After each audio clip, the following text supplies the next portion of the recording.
अमावस्या की रात थी। शिवनगर गांव में सूरज डूबते ही अजीब सा सन्नाटा फैल गया था। लोग जल्दी जल्दी अपने घरों में जा रहे थे। कोई भी बाहर रुकना नहीं चाहता था। राहुल शहर से पढ़ाई करके कुछ दिन पहले ही गांव लौटा था। उसे ये सब अंधविश्वास लगता था। चौपाल पर बैठे अपने दादाजी के पास जाकर वो हंसते हुए बोला, दादाजी, आज पूरा गांव इतना डरा हुआ क्यों है? आज अमावस्या है। तो आज मेहमान आएगा। कौन मेहमान? दादाजी कुछ सेकंड चुप रहे। जिसके आने के बाद हर साल कोई न कोई गायब हो जाता है। राहुल हंस पड़ा। ये सब कहानियां हैं दादाजी। काश कहानियां ही होती। तभी राहुल की माँ आ गई। राहुल, घर चलो, अंधेरा हो रहा है। आप भी इस मेहमान वाली बात पर विश्वास करती हैं? हमने जो देखा है उसके बाद ना मानना मुश्किल है। राहुल मुस्कुराता हुआ घर लौट आया। रात के करीब 9 बजे थे। घर में राहुल, उसके माता पिता और दादाजी बैठे थे। बाहर पूरी तरह सन्नाटा था। तभी दरवाजे पर दस्तक हुई। कमरे में बैठे सभी लोग एक दूसरे को देखने लगे। दूसरी बार दस्तक हुई। बाहर से एक आवाज आई, मैं रास्ता भटक गया हूं। मां का चेहरा पीला पड़ गया। वो आ गया। पिता ने धीरे से कहा, शांत रहो। बाहर से फिर आवाज आई, बारिश आने वाली लग रही है। बस रात भर रुकने की जगह चाहिए। राहुल खड़ा हो गया। मैं दरवाजा खोलता हूँ। नहीं, क्यों? हर साल यही होता है। कोई अजनबी आता है, अगले दिन कोई गायब हो जाता है। अगर सच में कोई मुसाफिर हुआ तो? बाहर फिर आवाज आई, अगर जगह नहीं है तो कम से कम थोड़ा पानी दे दीजिए। राहुल ने बिना कुछ सोचे दरवाजा खोला। सामने लगभग 50 साल का एक आदमी खड़ा था। काले कपड़े, चेहरे पर हल्की मुस्कान। नमस्ते। तुम कौन हो? मेरा नाम विजय है। कहां से आए हो? आदमी कुछ पल चुप रहा, फिर बोला, बहुत दूर से। कौन सा गांव? याद नहीं।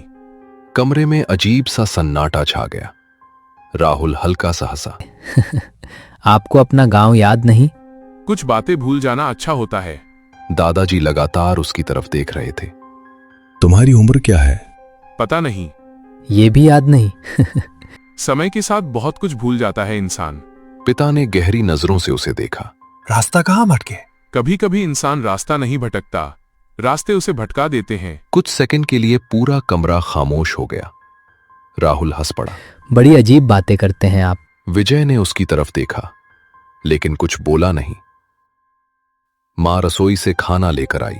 लीजिए, खाना खा लीजिए। विजय ने थाली की तरफ देखा, लेकिन हाथ नहीं बढ़ाया। खाइए। भूख नहीं है। इतनी दूर से आए हो और भूख नहीं है? आदत है। ये सुनकर दादाजी की भौहें सिकुड़ गईं। रात और गहरी हो गई। बाहर दूर कहीं कुत्तों के भौंकने की आवाज आ रही थी। आज रात बरामदे में सो जाना। धन्यवाद। विजय उठकर बरामदे की तरफ चला गया।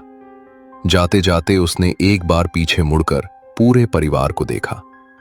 उसकी मुस्कान पहले जैसी ही थी, लेकिन इस बार उसे देखकर राहुल के मन में भी हल्की बेचैनी पैदा हुई। पहली बार उसे लगा शायद गांव वाले पूरी तरह गलत नहीं थे। रात के करीब 12 बज रहे थे। घर के सभी लोग अपने अपने बिस्तर पर लेटे थे, लेकिन किसी को नींद नहीं आ रही थी। बरामदे में विजय चुपचाप लेटा हुआ था। पापा, आप लोग सच में मानते हैं कि वो आदमी कोई भूत है? सो जाओ राहुल। मतलब जवाब नहीं है? कुछ सवालों के जवाब ढूंढना अच्छा नहीं होता। अगर हर साल कोई गायब होता है तो पुलिस को बताया होगा। बताया था, फिर? पुलिस भी समझ नहीं पाई। कमरे में फिर सन्नाटा छा गया। कुछ देर बाद सब शांत हो गए। राहुल ने आंखें बंद कर ली, लेकिन अचानक उसे धीमी आवाज सुनाई दी, बस इस आज के दिन जैसे कोई रुको। बाहर बात कर रहा हो। उसने आंखें खोली। आवाज फिर आई, आज रात काम हो जाएगा। बहुत धीमी। राहुल धीरे से बिस्तर से उठा और बरामदे में गया। बरामदे में हल्का अंधेरा था। विजय अपनी जगह पर नहीं था। विजय बरामदे में खड़ा था, लेकिन वो अकेला नहीं लग रहा था, जैसे किसी से बात कर रहा हो। अभी नहीं। कुछ सेकंड की खामोशी। समय आने दो। राहुल का दिल तेज धड़कने लगा। उसने चारों तरफ देखा। वहां कोई नहीं था। नियम तो नियम है। फिर विजय ने धीरे से कहा। सूरज निकलने से पहले नाम मिल जाएगा। राहुल के रोंगटे खड़े हो गए। तभी विजय अचानक चुप हो गया। कुछ सेकंड तक वो बिल्कुल स्थिर खड़ा रहा और अचानक विजय राहुल की तरफ घूम गया। राहुल का कलेजा कांप गया। अंधेरे में भी ऐसा लग रहा था जैसे विजय सीधे उसे ही देख रहा हो। क्या कर रहे हो राहुल? राहुल का शरीर सुन्न पड़ गया। उसने तो अपना नाम बताया ही नहीं था। विजय को उसका नाम कैसे पता चला? आपने मेरा नाम कैसे जाना? विजय हल्का सा मुस्कुराया। घर के अंदर सबने कई बार पुकारा था। राहुल ने राहत की सांस ली। शायद यही वजह होगी।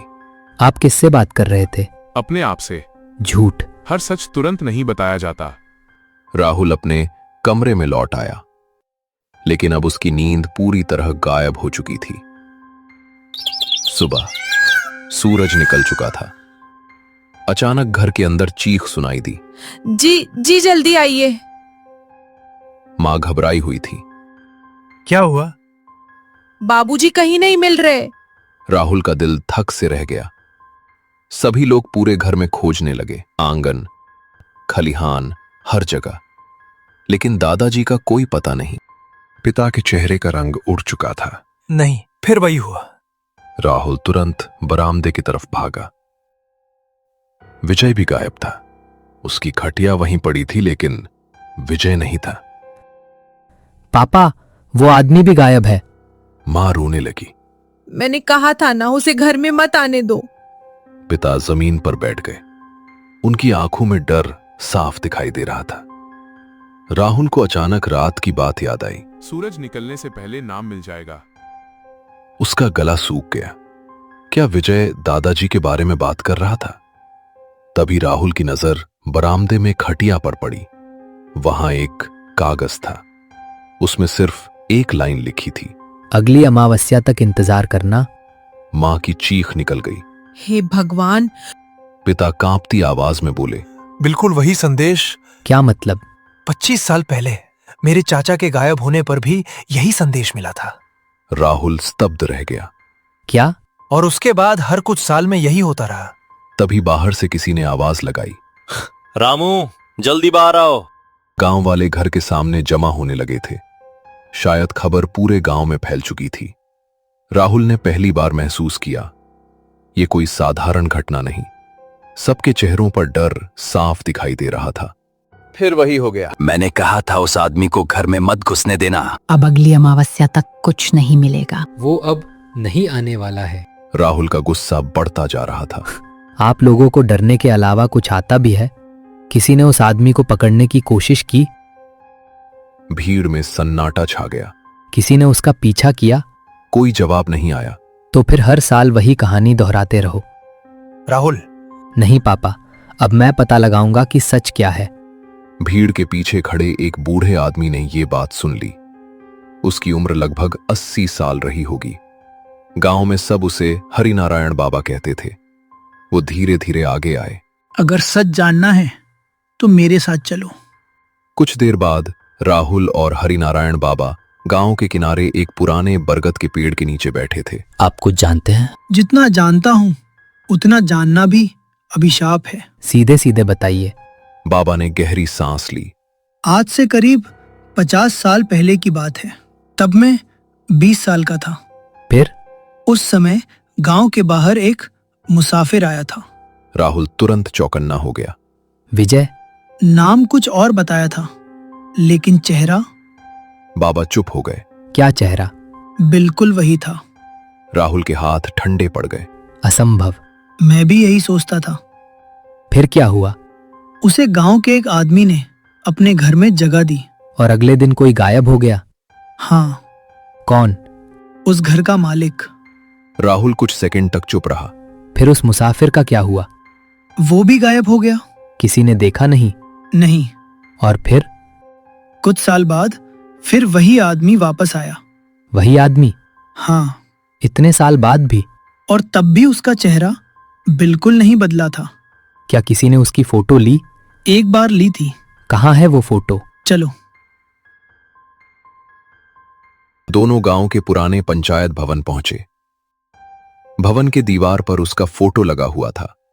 फोटो शायद 40-45 साल पुरानी थी। फोटो में एक आदमी खड़ा था, काले कपड़े, हल्की मुस्कान, वही चेहरा, वही आंखें, वही आदमी। नहीं, ये तो विजय है। हाँ, लेकिन ये कैसे हो सकता है?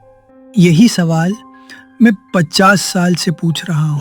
अचानक राहुल की नजर फोटो के नीचे लिखी तारीख पर गई, 15 अगस्त 1976।